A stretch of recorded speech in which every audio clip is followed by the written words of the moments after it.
करना है। तो इस बार की राधाष्टमी खूब भाव से मनाओ, खूब आनंद से मनाओ, किशोरी जी का अभिषेक करना। तो ऐसा भाव बताया कि मैं कथा सुना रहा था कि किशोरी जी के जन्म की खबर जब सुनी तो नंद रानी यशोदा अपने लाला को लेके गई। तो 15 दिन बड़े हैं लाल जी।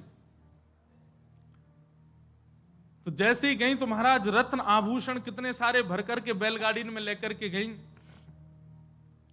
किशोरी जी को जाकर के देंगे। और सुनो, किशोरी जी के दर्शन करने के लिए यशोदा मैया गई तो वादना लाला को भी छोरीन जैसा श्रृंगार करके ले गई हैं।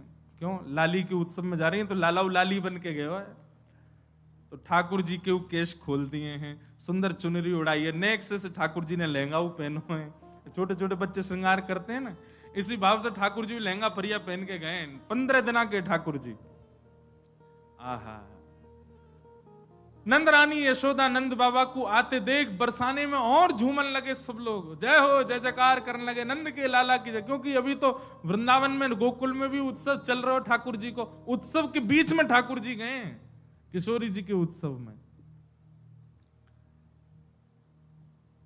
ये भाद्रपद कितना सौभाग्यशाली है, पूरा ब्रजमंडल उत्सव मना रहा है। एक तरफ श्री जी की, एक तरफ ठाकुर जी की बधाई गायन चल रही है।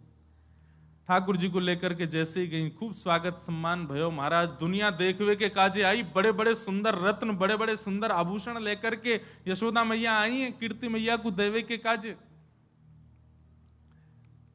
अंतःपुर में लेकर के गई, स्वर्ण के पलना में झूल रही हैं नन्ही सी किशोरी जी।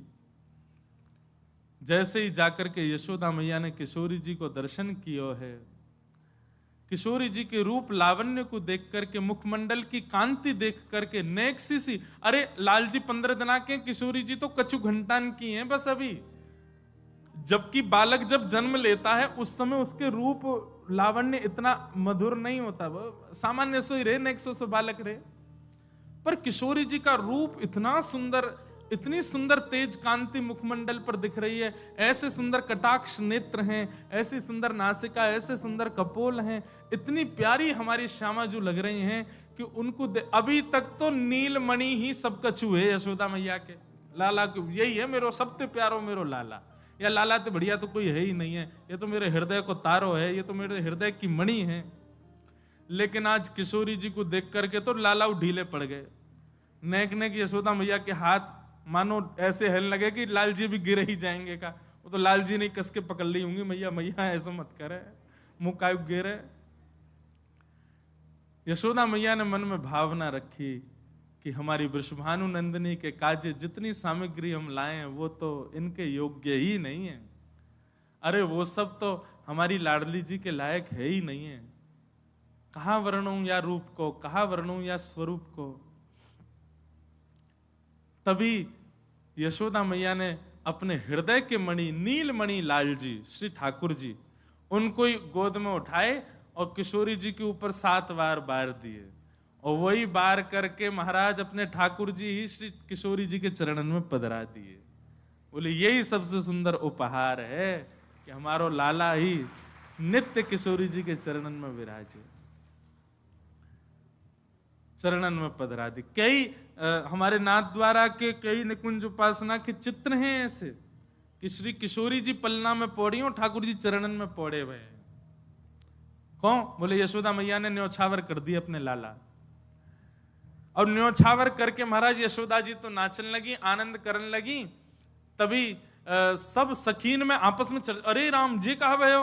बोले यशोदा मैया के 80 बरस बाद लाला भयो, और लाला ला करके भेंट में दे दियो किशोरी जी को। अब कहां होएगो।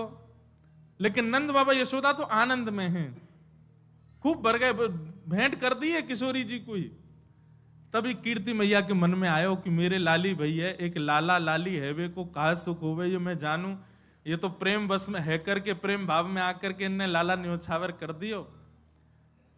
तभी कीर्ति मैया ने यशोदा जी को हाथ पकड़ो, बोले आपने बड़ी अद्भुत भेंट प्रदान करी, नीलमणि हमारी लाडली जी को प्रदान कियो, हमारी लाली को प्रदान कियो, अब बधाई तो ले जाओ। तो बोले कहा, तो बधाई के रूप में लाला लाली दोनों ही दे दिए यशोदा जी को। लो ये बधाई है, जे दोनों ऐसे युगल बने रहें, इन दोनों में कभी भेद नहीं आवे, ये दोनों एक दूसरे के पूरक बने रहे। बधाई के रूप में लाला लाली दोनों दे दिए। बताओ, अब यशोदा मैया बोली अब ये दोनों एक है गए, बधाई हमको मिल गई, अब इन दोनों एक है वे की भेंट ले लो, दोनों उनको तुम्हें दे दें। यशोदा मैया कीर्ति मैया बोली जय चलते रहेगो। तो भैया ये हमारे ब्रज की उपासना के भाव हैं। गर्ग संहिता, पद्म पुराण, ब्रह्म वैवर्त पुराण आदियों में किशोरी जी की लीलाएं बड़ी अद्भुत रूप से बताई गई। पर वेदव्यास जी जानते थे हम लोगों की संकीर्ण बुद्धि को। वेदव्यास जी जानते थे हम लोगों की बुद्धि कितनी दूषित होने वाली है। इसी भय के कारण श्री शुकाचार्य जी ने श्रीमद् भागवत जी में अत्यंत प्रकाश नहीं किया, बहुत सूक्ष्म प्रकाश किया। जहां सूक्ष्म प्रकाश किया वहां ये हाल कर दिया हमने। यदि भागवत जी में भी किशोरी जी का प्रकाश स्वच्छंद रूप से कर दिया होता तो कलयुग प्रारंभ होते ही घोर कलयुग आ जाता। इतने दूषित हैं हम लोग। उनके रूप माधुरी, उनकी लीला माधुरी को समझने में हम असमर्थ हैं। ऐसे किशोरी जी को बारंबार प्रणाम करें, बारंबार वंदन करें। और भैया हमारी आपसे एक प्रार्थना, निकुंज की कथा, निभृत निकुंज की कथा और जो भी भाव आप बिल्कुल अंतरंग विलास के यहां सुनते हैं उनको अंतरंग ही रहने दो, उनको ज्यादा प्रकट मत किया करो। ये जैसे जैसे कलयुग आगे बढ़ेगा, ये अभी तो प्रारंभ है, आगामी समय में तो ये निश्चित है कि बहुत और भी कुछ अनर्गल करने वाले हैं। इसलिए इसका ज्यादा प्रकाश ना किया जाए। लाल जी समस्त ब्रजवासियों के साथ वृंदावन आ गए और वृंदावन में आकर के ठाकुर जी विराजमान हुए हैं। वनम वृंदावनम नाम पशव्यम नवकाननम गोप गोपी गवाम सेव्यम पुण्याद्रि तृणवेरुधम। वृंदावन सामान्य नहीं है बंधु, साधारण नहीं है। वैसे तो 84 कोस का पूरा ब्रजमंडल उसको वृंदावन ही कहा जाता है, पर वृंदावन की पहचान दो बातों से है। वृंदावन के एक छोर में श्री गिरिराज जी और दूसरे छोर में यमुना जी। इसके बीच का पूरा जो भाव है, गिरिराज जी से सीधे चलो जमुना जी तक, पूरा वृंदावन ही मानो जाए। पहले गिरिराज जी जो थे वे काफी विशाल रूप में थे, वो तिल भर रोज भीतर जा रहे हैं, तो अब सूक्ष्म भाव से हमको दर्शन दे रहे हैं। नहीं तो गिरिराज जी यहीं तक है महाराज, गिरिराज जी की छाया वृंदावन पे पड़ो करती, इतने विशाल गिरिराज जी है पहले।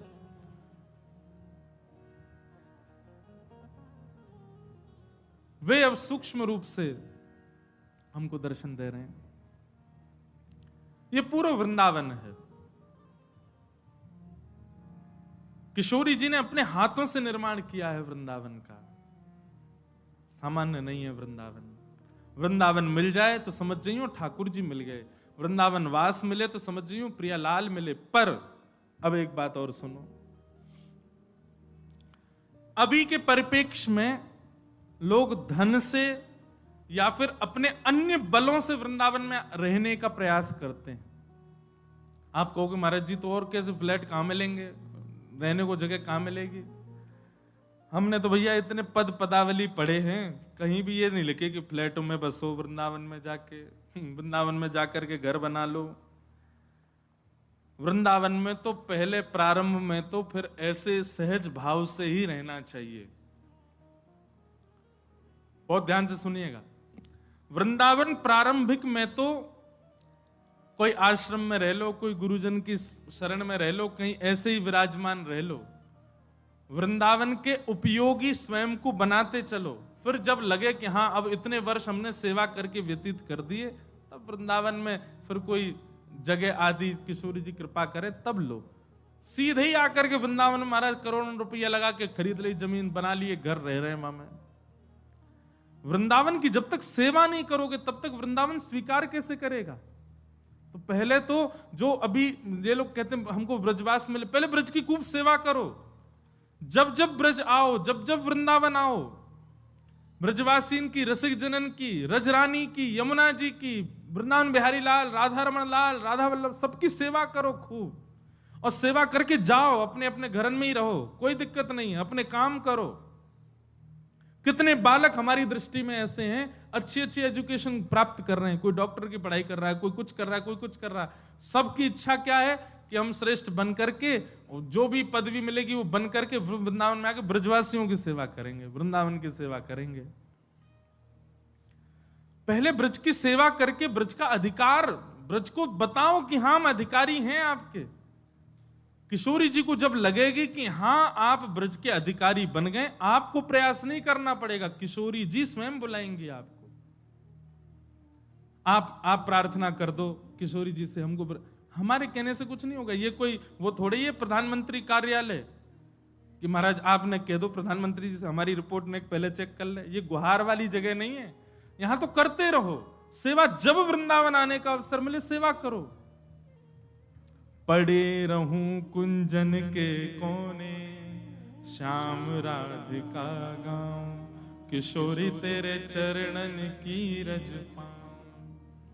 अरे जारज को ब्रह्मादिक तरसत, आपसे बड़ी पहुंचे ब्रह्मा की, आपसे बड़ी पहुंचे इंद्र की, आपसे बड़ी पहुंचे महादेव की। महादेव को भी नहीं प्रवेश करने दिया। पहले चरण पढ़ो ललिता के, ललिता जी के चरण पढ़ो पहले, ललिता जी से पहले ज्ञान लो, प्रेम क्या है जान लो पहले। तब वृंदावन में गोपेश्वर महादेव विराजमान भये, तब महादेव को आज्ञा मिली कि आओ। ब्रह्मा इंद्र तो अभी भी बाहर ही खड़े, इनको प्रवेश ही नहीं है। यहां से आप जब दिल्ली जाते हैं तो NH2 से थोड़ी दूर पे एक गांव आता है, उसका नाम है चौमा। क्या नाम है उसको? वैसे मूल नाम है चौमुहा।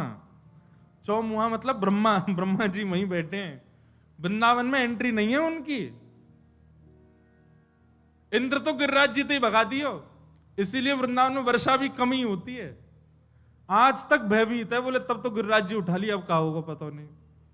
इसलिए वृंदावन में मानसून आता है, नेकात बरस के चलो जाए। कभी कभी बहुत बारिश होती, वृंदावन में ज्यादा बारिश नहीं होती। और जो ब्रज में रहते हैं वो अनुभव भी कर रहे होंगे, उमस खूब हो जाएगी, गर्म भी खूब पड़ेगा, सर्दी भी खूब पड़ेगा, बारिश ज्यादा नहीं होती वृंदावन में। इंद्र भयभीत है। तो आपसे बड़ी पहुंचे इंद्र की, आपसे बड़ी पहुंचे ब्रह्मा की। आप क्या रखोगे ब्रह्मा के आगे अपना स्तर? उनको प्रवेश नहीं मिल रहा, आपको कम से कम वृंदावन आने का अवसर तो मिलता है, वृंदावन में भजने का अवसर तो मिलता है। पहले वृंदावन की खूब सेवा कर लो, और सेवा करके अपनी निपुणता दिखा दो श्री जी को कि हाँ हम योग्य हैं वृंदावन के। श्री जी अपने आप द्वार खोल देंगे, अपने आप सारे बंधन तोड़ देंगे, बुला लेंगे वृंदावन, कहीं नहीं जान देंगे फिर। अरे किसी जगह जॉब चाहिए हो तो रिज्यूम दिखाया जाता है अपना, हमारी कितनी क्वालिफिकेशन, इतने पढ़े लिखे हैं, यहाँ काम किया, इतना ये किया। अगर आपने बहुत जगह काम किया, एक्सपीरियंस हो, तो आपको तुरंत हायर कर लिया जाएगा। कहा कियो है? बोले कछु ना धन कमाया को, सेवा फेवा कछु ना करी। किशोरी भग यहाँ पे वृंदावन में आवेगो। अरे पहले सेवा कर, रसिक जनन की सेवा कर, ब्रजवासीन की सेवा कर, वृंदावन की सेवा कर, रजरानी की सेवा। कहां सेवा कर रहे हैं हम? शनिवार रविवार जाते ही सोमवार को देखा करो वृंदावन में कितनी गंदगी कर जाते हैं लोग। जमुना जी में आचमन नहीं कर सकता कोई। क्या सेवा कर रहे हैं हम लोग? केवल राधा रमन राधा वल्लभ बिहारी जी जाने से काम नहीं चलेगा। मैं तो ये भी सोचता हूं कि कभी कभी मैं इन विषयों पर भी चलूं, पर मेरे को विवाद में पढ़ने की बिल्कुल इच्छा ही नहीं होती। यमुना जी के लिए क्या कर रहे हैं हम लोग? ब्रज के लता गुल्म पत्र सब तो नष्ट होते जा रहे हैं, क्या कर रहे हैं उसके लिए? कुछ भी नहीं। अरे रज खत्म हो गई वृंदावन की, और छोड़ो। ठाकुर जी के लिए वृंदावन नहीं छोड़ा, खुद बस गए आकर के। अरे ब्रजवासी बनो, सेवा करो पहले वृंदावन की। वृक्ष लगाओ, रज की सुरक्षा, यमुना जी के शुद्धिकरण, इनके प्रति भाव रखो। नित्य की एक माला इसलिए करो कि हे विधाता यमुना जी नित्य पवित्र। कौन करता? कोई नहीं करता। एक माला सब लोग करें, हमारा बेटा ठीक है जाए, पत्नी घर छोड़ के चली गई वापस आ जाए, पति बात ना करे ये मान जाए, घर ना बनो ये बन जाए, जॉब ना लग रही है, सब माला इसके लिए कोई इसलिए माला करे, हे राधा रमन लाल, कभी किसी के नेत्र सजल हुए कि यमुना जी बहुत दूषित हो गई हैं, आप कृपा करो ना फिर से पवित्र हो। मैं दावे से कह रहा हूं, उस भाव से कोई नहीं जाता राधा रमन जी, इस भाव से कोई नहीं जाता बिहारी जी की ये नित्य निकुंज लता गुल्म सब नष्ट हो गए हैं, बिहारी जी पुनर्प्रगट करो। एक नाम इसके लिए भी जपा करें। प्रकल्प बहुत आते हैं मेरे मन में कि मैं कुछ करूं, पर अब जल्दी शुरू करूंगा। जब जब वृंदावन में रहेंगे कुछ ना कुछ करेंगे। वृंदावन को पुनः वन बनाना हमारे लाल जी की क्रीड़ा भूमि है, ये क्रीड़ा की स्थली नहीं छोड़े हमने। तो पहले ब्रज की सेवा करो, ब्रज को ब्रज बनाओ, इस योग्यता ऐसी योग्यता दिखाओ कि श्री जी बुलावे आपको कि नहीं अब ब्रज में रहना है आपको। अरे हरिराम व्यास जी की लीला सुनना अभी जयपुर की कथा। आपका जन्म कहां हुआ? ओरछा में, और केवल एक बार आ गए वृंदावन, और यहां हितरवंश महाप्रभु से दीक्षा ग्रहण करके लौट करके नहीं गए। फिर मधुकर शाह ने कितना प्रयास किया, ब्राह्मण भेजे, संत जन भेजे, हरिराम व्यास जी नहीं गए। मधुकर शाह स्वयं आ गया और उसने आकर के हरिराम व्यास जी से नहीं, हितरवंश महाप्रभु से निवेदन किया कि आपके शिष्य हैं, आप यदि आज्ञा कर देंगे तो इनको जाना पड़ेगा ओरछा। महाप्रभु जी बोले मैं आज्ञा करूं क्यों? मधुकर शाह बड़ा चतुर, उसने कही कि यहां रहेंगे तो अकेले इनका कल्याण होगा, वहां चले जाएंगे तो हजारों का कल्याण होगा, एक से अधिक का कल्याण हो, अच्छा है ना। महाप्रभु जी को लगा बात तो ठीक है तुम्हारी, चलो ठीक है हम आज्ञा कर देंगे। और जैसे ही महाप्रभु जी ने कहा हम आज्ञा कर देंगे, उस समय हरिराम व्यास जी निधिवन में थे, और निधिवन में बस हमारे श्री स्वामी श्री हरदास जी महाराज के चरणों में बैठ करके कुछ श्रवण कर रहे थे। तभी समय हुआ तो प्रणाम करके वहां से जैसे निकलने लगे, निकलते समय किसी व्यक्ति ने मार्ग में ही बता दिया, बोले आज तुम राधा वल्लभ जी मंदिर मत चले जाना। बोले क्यों? मधुकर शाह आया, बोले आने दो, वो तो ऐसे घूमता रहता, मुझको ले जाना चाह रहा है वापस ओरछा। बोले नहीं वो आपको ले जा, उसने तो दूसरा ब्रह्मास्त्र छोड़ा। बोले क्या? बोले उसने हितरवंश महाप्रभु जी से कह दिया है कि आप आज्ञा करो। हरिराम व्यास जी बोले गुरु जी ने हामी तो नहीं भर दी। बोले गुरु जी ढूंढ रहे हैं तुमको कि तुम जाओ तो वो तुमको आज्ञा कर दें कि भाई तुम चले जाओ ओरछा, और गुरु आज्ञा तो आपको माननी पड़ेगी। हरिराम व्यास जी पछाड़ खा के गिर गए पृथ्वी पर, और बार बार लता गुल्मों को अपने हृदय से लगाएं, ब्रजरज को अपने तन से लगाएं, यमुना जी में जाकर के यमुना जी को हृदय से लगाएं, और बार बार कान पकड़ के कहें मुझसे कोई अपराध हो गया है, आप क्यों ऐसा कर रहे हैं? हे वृंदावन आप मुझे क्यों दूर भेजना चाह रहे हैं? मुख पर कालीत पोतली, पूरे मुख को काला काला स्याही से भर दिया। अब लोग तो बहुत बड़ी बड़ी बात, कोई संत कह रहे बोले गधा पे बैठ गए और बैठ करके वृंदावन में डोलन लगे। किसी ने कही क्या कर रहे हो? बोले वृंदावन छोड़ के जाने वाले की यही गति होनी चाहिए, किसी को मुख मत दिखाओ और ऐसी स्थिति में ही रहना चाहिए। तब उनका एक पद है श्री हरिराम व्यास जी को। हरिराम व्यास जी थोड़े से सीधे बोलते थे।